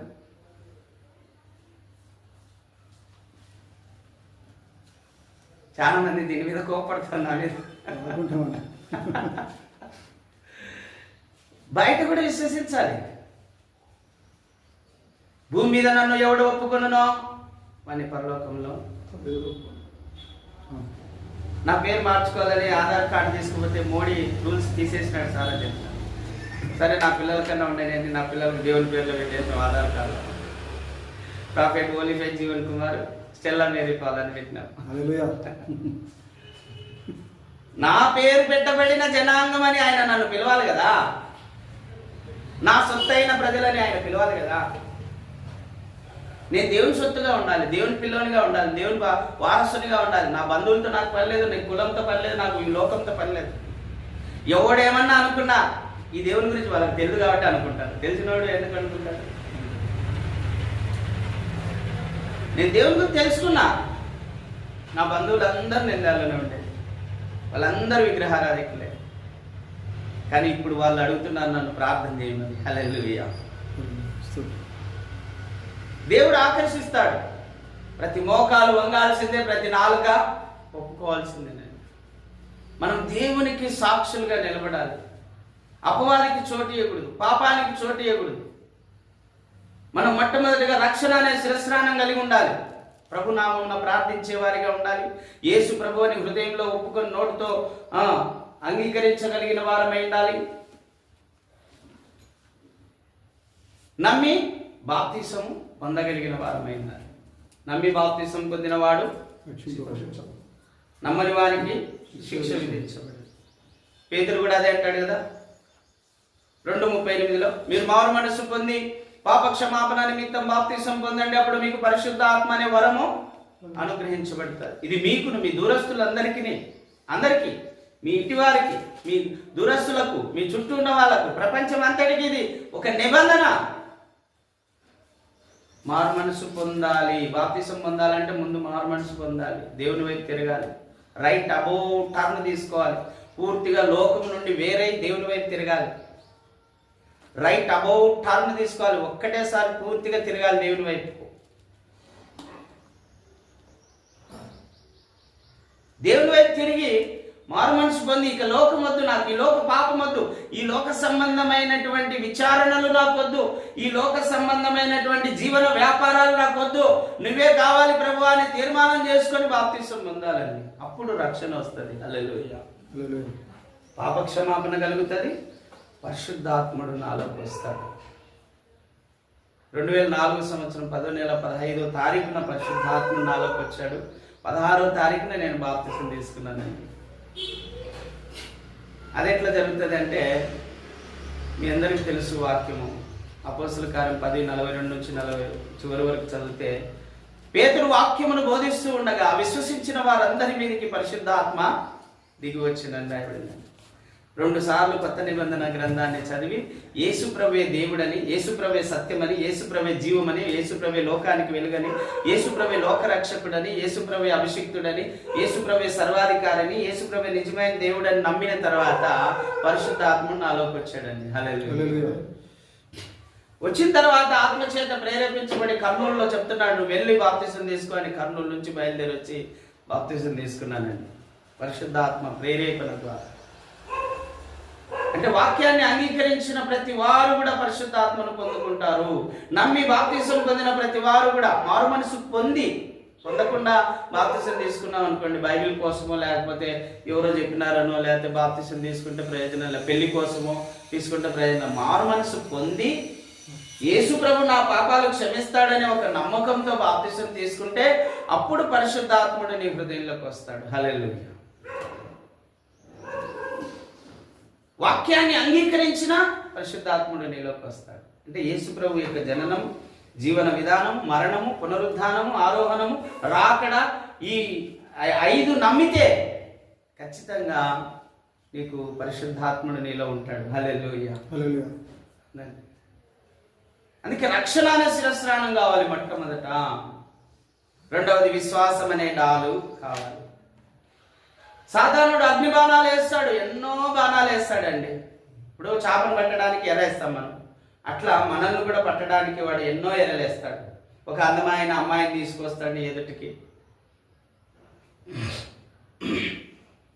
లేకపోతే లక్షలాది రూపాయల డబ్బు తీసుకొని వస్తాడు ఎదుటికి, నిన్ను పడగొట్టాలని.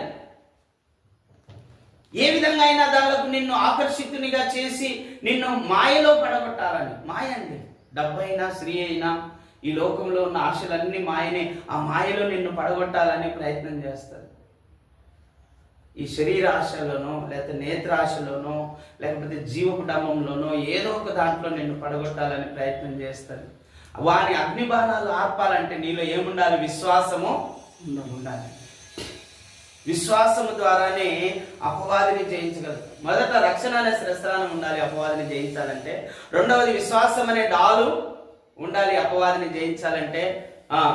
మూడవది దేవుని ఖడ్గం, కుడి చేతిలో ఖడ్గం. ఖడ్గం ఉంటేనే కదా శత్రువును మనం హరింపజేయగలం. శత్రువును చంపాలంటే మన చేతిలో ఖడ్గం ఉండాలి. ఏంటి ఆ ఖడ్గం అంటే దేవుని వాక్యం అనే ఆత్మ ఖడ్గం. దేవుని వాక్యం అనే ఆత్మ ఖడ్గం. మీ అందరికీ తెలుసు, లూకాసు వార్త 4వ అధ్యాయంలో యేసు ప్రభువుకు ఒక పోరాటం జరిగింది. సాతానుకు యేసు ప్రభువుకు పోరాటం జరిగింది. శరీర విషయంలో, నేత్రాశ విషయంలో, జీవబడమ విషయంలో శోధించాడు యేసు ప్రభువును. కానీ ఆయన ఎట్లా జయించాడు చెప్పండి? ఏ విధంగా జయించాడు? ఉపవాసం ఉన్నాడు. 40 రోజులు ఏమీ తినలేదు. ఉపవాసం ఉన్నాడు. రెండవది దేవుని వాక్యము ద్వారా జయించినాడు. హల్లెలూయా. సేవ చేయాలన్నా, విశ్వాసిగా ఉన్నానన్నా ముందు దేవుని వాక్యం నేర్చుకోవాలండి. ప్రయాసపడి భారం మోసుకొనుచున్న సమస్తమైన జనులారా నా యొద్దకు రండి, నేను మీకు విశ్రాంతిని కలుగజేస్తాను. నా యొద్దకు వచ్చి నా కాడి ఎత్తుకొని నా యొద్ద నేర్చుకోనండి. నేర్చుకోవాలండి. ఉడత భక్తి కాదు ఇది, నేర్చుకునే భక్తి. ఇది నేర్చుకునే భక్తి. యేసుక్రీస్తు భక్తి ఉడత భక్తి కాదు. పోత ఒక మొక్కిపోయే భక్తి కాదు. సిలువను చూసో లేకపోతే గుడిని చూసో మొక్కే భక్తి కాదు ఇది. అలాంటి భక్తి కాదు ఇది. దేవుని వాక్యమును నేర్చుకునే భక్తి ఇది. దేవుని వాక్యానికి మనం చాలా ప్రిఫరెన్స్ ఇవ్వాలండి. ప్రతి విశ్వాసి వాక్యం నేర్చుకోవడానికి, చదవడానికి ప్రిఫరెన్స్ ఇవ్వాలి. నిన్న వైఎస్ నగర్లో ఒక మీటింగ్ జరిగితే ఫయాజ్ అన్నని పిలిచారు. ఫయాజ్ అన్న ఏం చెప్తున్నా అంటే, మీరు బోధకులు చెప్పే ఆ 10 మాటలు కాదు, మాలాగా మీరు మదరాసాలు పెట్టి పిల్లలను బైబిల్ను బైహార్ట్ చేపియాలంటున్నాడండి. ఎంత మంచి మాట చెప్పాడండి. హల్లెలూయా. మదరాసాల్లో వాళ్ళు చేసేది అదే, బైహార్ట్ చేపిస్తారు వాక్యాన్ని. యూదులు కూడా బైహార్ట్ చేపిస్తారు 5 ఖండాలను. మరి క్రైస్తవులు బైహార్ట్ చేస్తున్నారా అంటే లేదు. బోధకుడు చెప్పే 4 మాటలను బట్టి కాదు. అందుకే పౌలు కూడా అన్నాడు, అలా ఉన్నదో లేదో మీరు చూసుకోవాలి. వాళ్ళు ఏదంటే చెప్తారు, మీరు అలా ఉందో లేదో ముందు చూసుకోవాలంటే నువ్వు చదివి ఉండాలి ముందు. అందుకే చిన్నతనం నుంచి బైబిల్ చదివేయాలి మనం. వాళ్ళని ప్రభు యొక్క శిక్షణలో, ప్రభు యొక్క బోధలో వాళ్ళని పెంచాలి.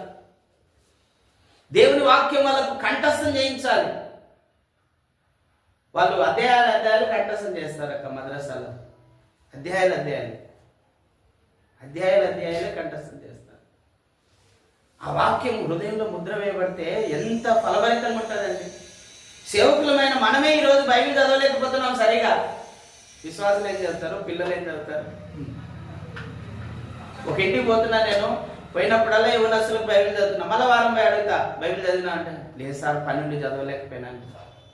ఎన్నిసార్లు చెప్పినా చదవడం లేదండి. బైబిల్ చదవకపోతే వీళ్ళని ఎవరు ఆవరించినట్టు? సైతాన్ ఆవరించినట్టే. ఎందుకంటే బైబిల్ చదివితే దురాత్మలు మనలో ఉండవు. ఒకసారి ఒక ఆమె బైబిల్ చదవమని ఇచ్చినాను. బైబిల్ చదువుతూ ఉంటేనే దురాత్మ బయటకు వచ్చింది.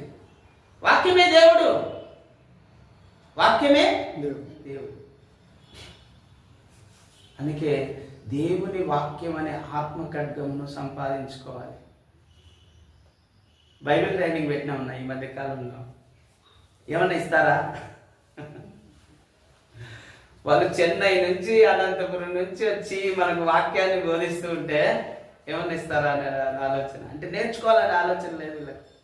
నేనైతే నా కోసమే నువ్వు ఈ బైబిల్ ట్రైనింగ్ మా సంఘానికి పంపించిన ప్రభాని సంతోషపడుతున్నా. హల్లెలూయా. ఆ వాక్యాలు వింటూ ఉంటే, అంటే వాళ్ళు థియాలజీ అంటే ఒక క్రమంగా నేర్పిస్తారు. వాక్యం ఎలా బోధించాలా, ఎలా నేర్చుకోవాలా, ఎలా బోధించాలా అనేది ఒక లైన్ అమ్మడి నేర్పిస్తారు. ఇప్పుడు చదువుకున్నోనికి చదువుకున్నోనికి తేడా ఉంటుందా లేదా? ట్రైనింగ్ చేసినోనికి ట్రైనింగ్ చేయడానికి తేడా ఉంటుందా లేదా? ఖచ్చితంగా తేడా ఉంటుంది. చాలా మంది మూర్ఖంగా ఏం చేస్తారంటే, ట్రైనింగ్ అవసరం లేదు, దేవుడే మాట్లాడతాడు అంటుంటారు. మాట్లాడతాడు, కానీ నువ్వు సేవకునిగా చేయబడుతున్నప్పుడు ఖచ్చితంగా నువ్వు ట్రైనింగ్ చేయాలి. బైబిల్ బాగా చదవాలి, ఒక పద్ధతి ప్రకారం వాక్యాన్ని నేర్చుకోవాలి. ఇప్పుడు సిఎస్ఐ సంఘాల్లో ఒక గురువు కావాలంటే 4 సంవత్సరాలు ట్రైనింగ్ చేయాలి. వాళ్ళు పరిశుద్ధాత్మతో బోధిస్తున్నారా లేదా అనేది అది వాళ్ళ వ్యక్తిగత జీవితం. కొంతమంది సేవకులు ఉన్నారు పరిశుద్ధాత్మతో బోధించే, ఐజక్ అయ్య గారు పరిశుద్ధాత్మతో బోధిస్తారు. అట్లా కొంతమంది ఉంటారు. కొంతమంది సాధారణంగా టీచింగ్ లాగా చెప్పే వాళ్ళు కూడా ఉంటారు.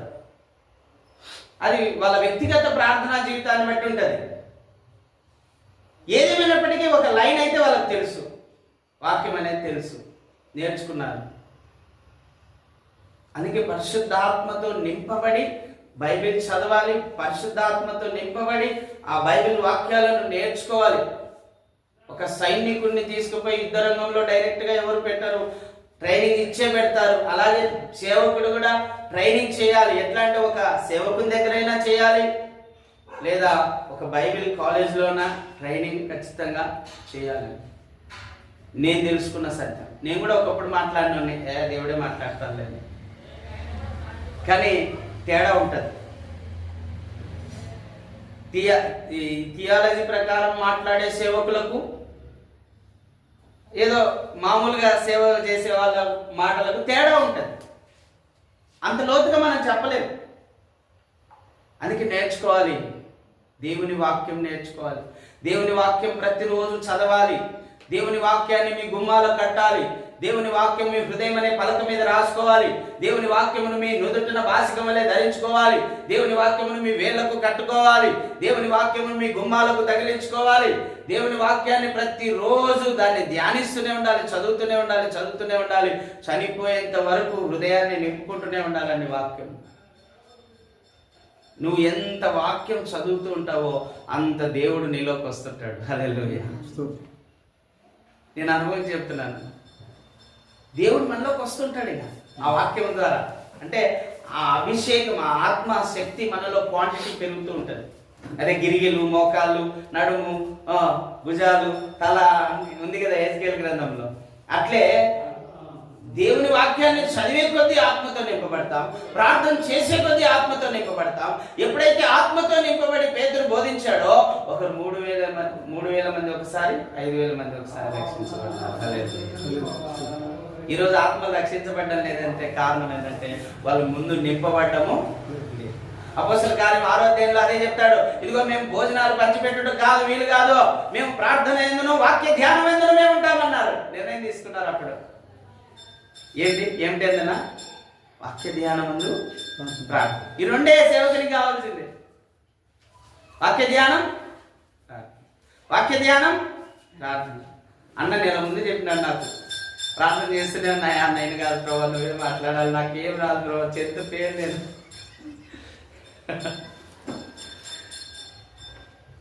దేవుడు మాట్లాడతాడు, ఆయనకు లోబడాలి.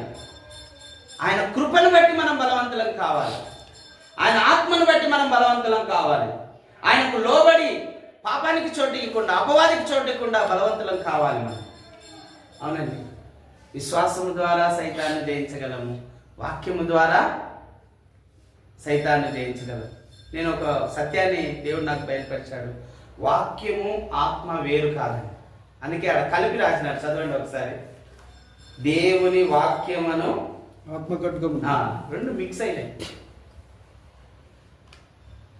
వాక్యము ఆత్మ రెండు ఒకటే అండి. యోహాను సువార్త 1వ అధ్యాయం ఏం రాయబడి చదువుదాం. యోహాను సువార్త 1వ అధ్యాయం 1వ వచనం మనందరికీ తెలుసు కదా. వాక్యము దేవుని యొద్ద ఉండెను, ఆ వాక్యమే దేవుడు. అంటే ఆత్మే. ఇప్పుడు నేను మాట్లాడుతున్నానన్నా, ఆత్మ ఉంది కాబట్టి మాట్లాడుతున్నాను. ఆ వాక్ అనేది బయటకు వస్తుంది. చనిపోయినందుకు రాదు, ఆత్మ వెళ్ళిపోయినందుకు లేకపోతే ఆ వాక్కు రాదు. దేవుని వాక్కు అనే దాంట్లో నుంచి వాక్యం వచ్చింది. అంటే దేవుని ఆత్మలో నుంచే దేవుని ఆత్మ ప్రవక్తల్లోకి వెళ్ళి ప్రవక్తల వాక్కులో నుంచి వాక్యం వచ్చింది. ఆ వాక్యమే మనకు అందించబడింది. ఇది దేవుని ద్వారా వచ్చిన వాక్యం, దేవుని నోట నుండి వచ్చిన వాక్యం, దేవుని ఆత్మలో నుంచి వచ్చిన వాక్యం. కాబట్టి ఆత్మ వాక్యం రెండు ఇమిడి ఉన్నాయి. అందుకే దేవుని వాక్యాన్ని ఎవరైతే సంపాదించుకుంటారో వాళ్ళు ఆత్మను కూడా సంపాదించుకున్న వాళ్ళు. దేవుని వాక్యం అనే ఆత్మ ఖడ్గమును ధరించుకోవాలి.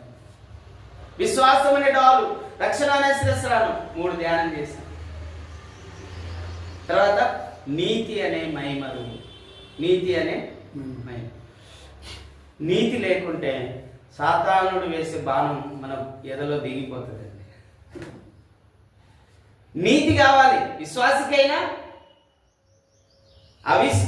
సేవకునికైనా నీతి కావాలండి. యేసుప్రభు తన రక్తం ద్వారా మనం నీతిమంతులుగా చేసినాడు. ఇప్పుడు మళ్ళా మురికి అనిపించుకుంటే ఎట్లా?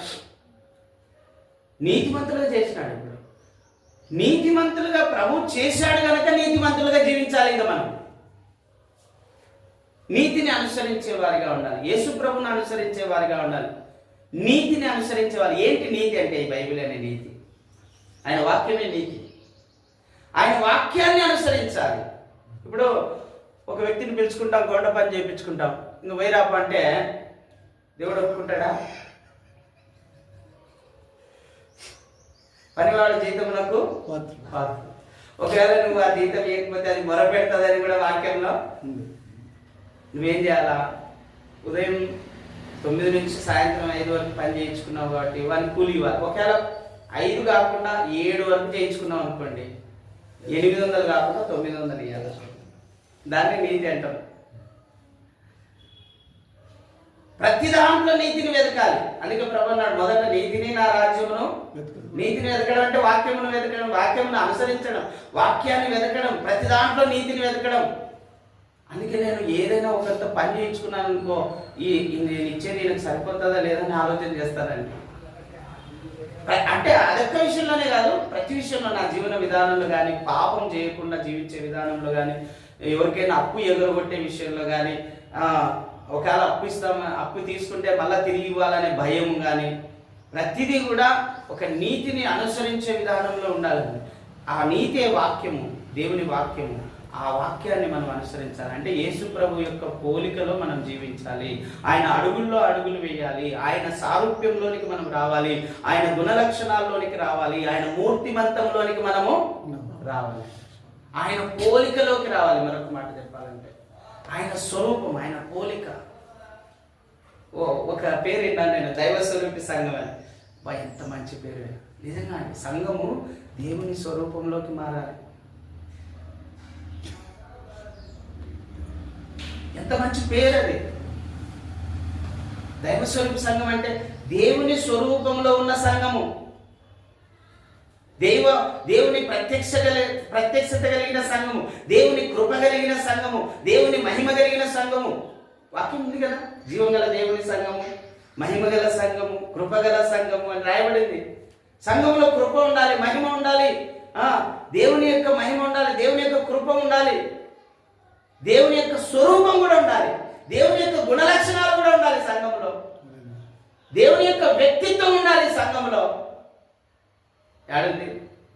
శరీరమే పనిచేస్తుంది, ఆత్మ పనిచేయడం. శరీరానుసారంగానే ఉన్నారు. నేను గొప్ప, నేను గొప్ప. అందుకే పాదశుద్ధిలు ఒకరి పాదాలు కడిగియాలి, అప్పుడు పోతుంది నేను గొప్ప అనేది. ప్రభు చేసిన పని అదే. అందుకే మా సంఘంలో పాదశుద్ధి కార్యక్రమం ఉంటుంది. ఎందుకోసం కాదు మేము, కానీ వాక్యం అనుసరిస్తున్నాం అంతే. ఒక ఆయన నాకంటే సీనియరు, నాకంటే చదువు ఉన్నవాడు, నాకున్న డబ్బు ఉన్నవాడు మా సంఘానికి వచ్చేవాడు. ఆయన పాదాలు నేను కడిగి, నా పాదాలు ఆయన కడిగి. ఒక అనుభూతి వచ్చిందంట. ఆయన ఏమంటానంటే, ఇన్ని రోజులు నీకంటే నాకు డబ్బు ఎక్కువ ఉంది, నీకంటే నాకు చదువు ఎక్కువ ఉంది అని అనుకునేవాడిని పాదర్శం. ఇప్పుడైతే నీ కాలు కడిగినాను, అదంతా పోయిందయ్యా అన్నాడు. హల్లెలూయా. దానికోసమే దేవుడు అది పెట్టినాడు. అందుకే మీరు ఒకరి పాదములు ఒకరు కడుగు కొనవలసిందే అన్నాడు. ఎక్కడుంది బ్రదర్? పాదాలు కడగాలండి. యోహాను సువార్త 13 పాదాలు కడగాలండి. ఏ చెప్పండి, చూపిస్తా. యోహాను సువార్త 13వ అధ్యాయం 12 చదవండి. వారి పాదములు కడిగి తన పై వస్త్రం వేసుకున్న తర్వాత ఆయన లేదు చదవలేదు, అంతే చదవలేదు. ఆయన మరలా కూర్చుండి, నేను మీకు చేసిన పని మీకు తెలిసినదినా? బోధకుడనియు ప్రభు అనియు మీరు నన్ను పిలుచుచున్నారు. నేను బోధకుడును ప్రభువును గనుక మీరు ఇట్లు పిలుచుట న్యాయమే. కాబట్టి ప్రభువును బోధకుడనైన నేను మీ పాదములు కడిగిన మీరును ఒకరి పాదములు ఒకరు కడగవలసినదే. నేను మీకు చేసిన ప్రకారము మీరు చేయవలనని మీకు మాదిరిగా ఇలాగూ చేసిరి. హల్లెలూయా. ఎంత గొప్ప మాటలండి. అది చదువుతుంటే దాన్ని అనుసరించాలని దేవుడు నా ప్రేరేపణ కలగజేసినాడు దేవుడు. అందుకే మా సంఘంలో నేను గొప్ప అనే తత్వం పోయింది. పాదాలు కడిగించాం. డబ్బు ఉన్నోళ్ళు కడగాల్సిందే, డబ్బు లేని వాళ్ళు కడగాల్సిందే, ఉద్యోగం ఉన్నోళ్ళు కడగాల్సిందే, లేని వాళ్ళు కడగాల్సిందే, కలెక్టర్ అయినా కడగాల్సిందే.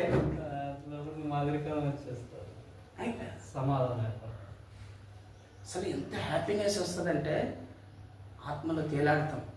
ఆ అభిషేకం వచ్చేస్తుంది పాదాలు కడిగినప్పుడు. అది దేవుని శక్తి. అది దేవుని వాక్యాన్ని అనుసరించడం అంటే దేవుని నీతిని అనుసరించడం. మనమే వారికి భోజనం పెట్టవాలని అన్నాడు ప్రభు. ఆ మాటను పట్టుకొని దేవుడు 2014లో భోజనం ప్రారంభించినాం మందిరంలో. ఆదివారం ఆరాధన వచ్చిన వాళ్ళు ఇంటికి పోయి వండుకోవాలంటే మళ్ళీ టైం పడుతుంది, 3-4 అవుతుంది. వాళ్ళు తినే లోపల మనమే వాళ్ళకి భోజనం పెట్టాలి. హల్లెలూయా. ఆ రోజు నుంచి ఈ రోజు వరకు బియ్యం కొదవలేవు, కూరగాయలు ఒకరైతే కూరగాయలు కంటిన్యూ లైఫ్ లాంగ్ వాళ్ళే.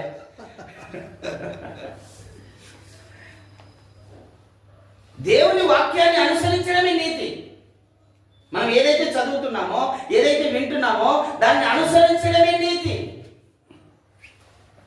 నీతిని అనుసరించేవాడు సైతాన్ను జయించగలుగుతాడు. హల్లెలూయా. దేవుని యందు విశ్వాసం కలిగిన వాడు సైతాన్ను జయించగలుగుతాడు. రక్షణ అనే శిరస్త్రానం కలిగిన వాడు సైతాన్ను జయించగలుగుతాడు. దేవుని వాక్యం అనే ఆత్మఖడ్గం కలిగిన వాడు సైతాన్ను జయిస్తాడు. సత్యం అనే దట్టి, సత్యంలో నిలిచి ఉండాలండి. ఈరోజు తొలగిపోతున్నారు చాలా మంది. నేనే సత్యం అన్నాడు ప్రభు. అన్నాడా లేదండి? నేనే సత్యం అన్నాడు. సత్యంలో నిలిచి ఉండాలి. సత్యం అంటే ఏంది? సత్యం అంటే ఏంది? యేసు ప్రభు సత్యం అండి. యేసు ప్రభు మనకు సత్యాన్ని బోధించాడు. ఆ సత్య బోధలో మనం ఉండాలి. సత్యంలో నుంచి తొలగిపోవడం అంటే, ఇప్పుడు నేను ఉన్నానండి, యేసు ప్రభువును విశ్వసించినాను.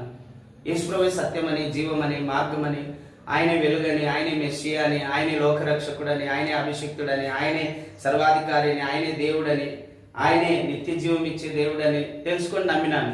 ఇప్పుడు నేను పోతూ దారిలో పోతుంటే ఒక ఉంగరం వాడు అమ్మేటోడు, ఈ ఉంగరం పెట్టుకుంటే మీ దశ మారిపోతుంది అన్నాడు అనుకోండి. ఆ ఉంగరం ధరించుకున్నాను అనుకోండి, నేను సత్యంలో తొలగిపోయినట్టే.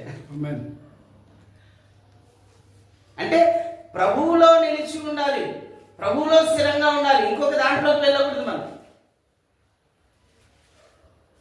సత్య సంబంధమైన వాటిని మనం అనుసరించాలి, మేలైన వాటిని అనుసరించాలి, సత్యంలో నిలిచి ఉండాలి, ఆ సత్యవంతుని ఎందు ఉండాలి.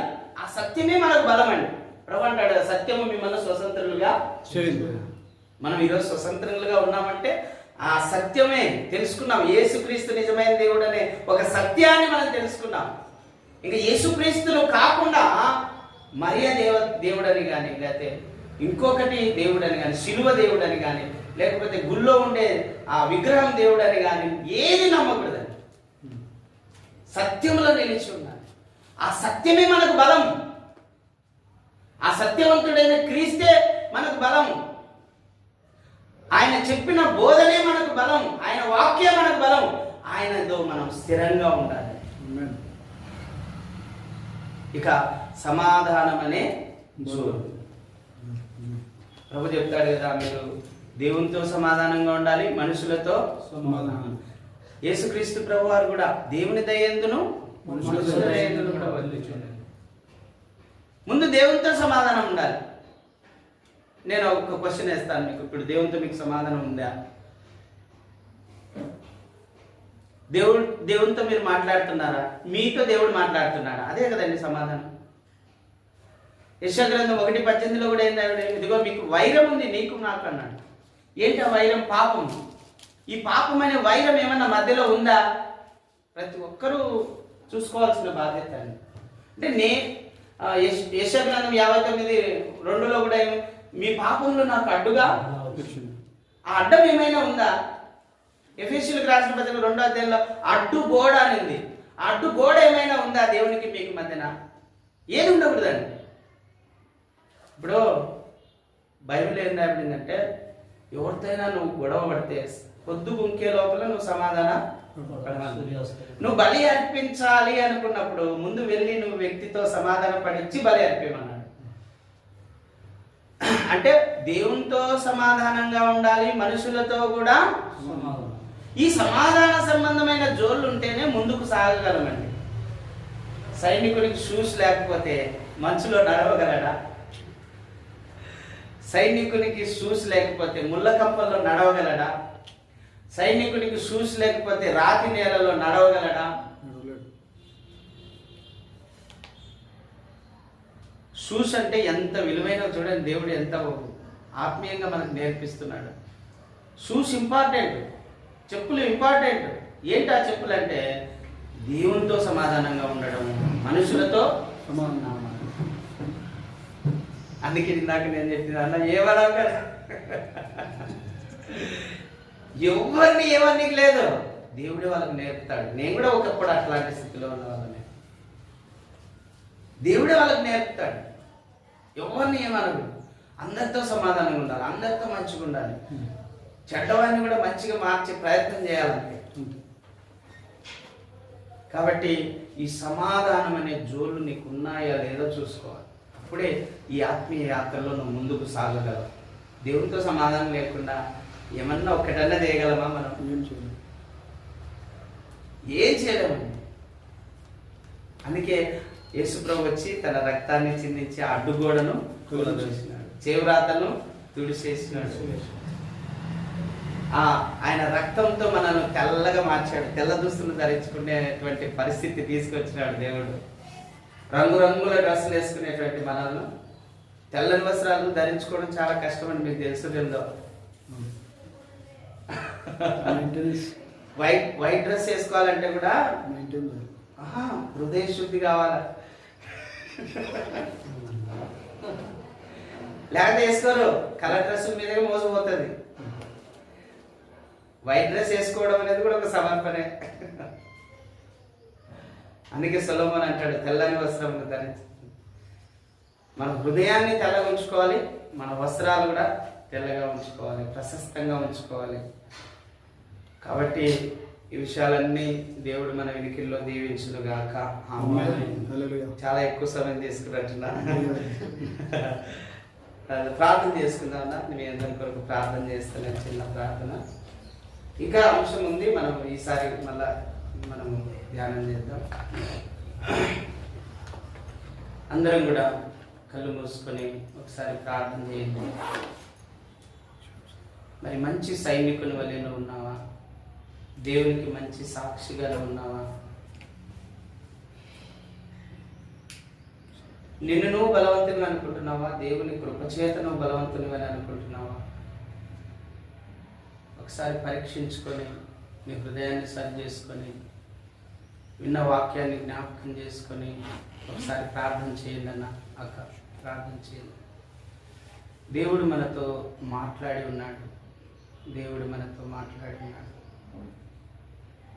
దేవుడు మనతో మాట్లాడి ఉన్నాడు.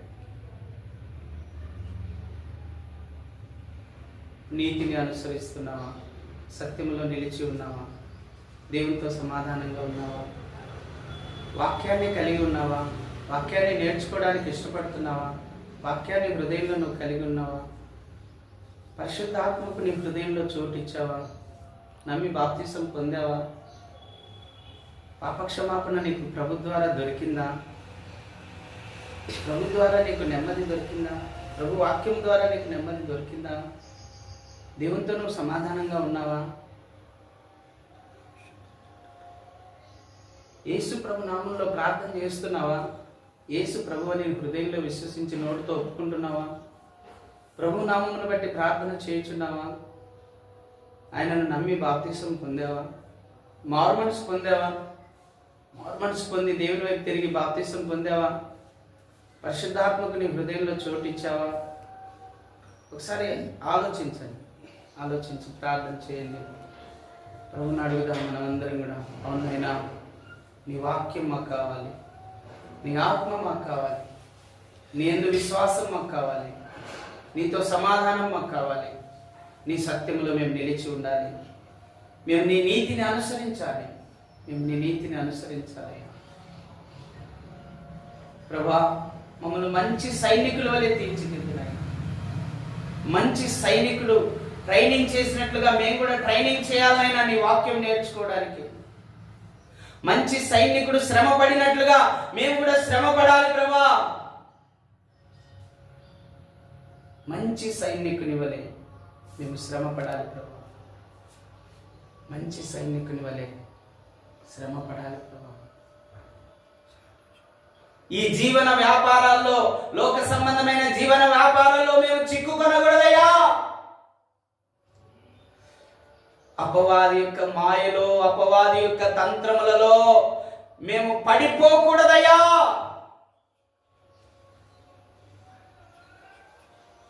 యేసయ్యా, అపవాది తంత్రములలో మేము పడిపోకూడదయ్యా. అపవాది యొక్క మాయలో మేము పడిపోకూడదు. శరీరాశకు గాని, నేత్రాశకు గాని, జీవపు డంబానికి గాని ఎక్కడా చోటు ఉండకూడదయ్యా. సేనా దయ్యములు పట్టిన యవనస్తుడు ఏ విధంగా తన్ను తాను సమర్పించుకున్నాడో అటువంటి సమర్పణ మాకు దయచేయనైనా. ఏ విధంగా ఆ యవనస్తుడు సాక్షిగా నిలిచాడో మేము కూడా అలాగూ సాక్షిగా నిలుచుటకు సాయం చేయనైనా. నువ్వు చేసిన గొప్ప కార్యములను గురించి ఈ లోకానికి సాక్షిగా మమ్మల్ని నిలబెట్టమని ప్రార్థిస్తున్నాను. నీ గుణలక్షణాలు మాకు దయచేయండి, నీ మూర్తిమంతం మాకు దయచేయండి, నీ స్వరూపం మాకు దయచేయండి, నీ యొక్క మనస్సు మాకు దయచేయండి, నీ యొక్క ఆత్మ మాకు దయచేయండి, నీ శరీరం మాకు దయచేయండి, నీ రక్తము మాకు దయచేయండి. నీ యొక్క సర్వ సంపూర్ణత మాలో నివసించాలి యేసయ్యా. నీ పోలికలోనికి మేము మారాలయ్యా. మేము దైవ స్వరూపులుగా ఉండాలయ్యా. మీరు దైవములు అన్నావు కదా నైనా, ఆ దైవములుగా మార్చబడాలి ప్రభా. దైవ జనాంగముగా మేము ఉండాలి ప్రభా. దైవ కుమారులుగా, దైవ వారసులుగా మేము ఉండాలయ్యా. అలాంటి కృప చేత మమ్మల్ని బలవంతులుగా చేయమని మమ్మల్ని మేముగా నీ హస్తాలకు అప్పగించుకుంటూ యేసు ప్రభు నామములో అడిగి వేడుకొని పొంది ఉన్నాం తండ్రి. ఆమేన్. ఆమేన్. ఆమేన్. ఆమేన్.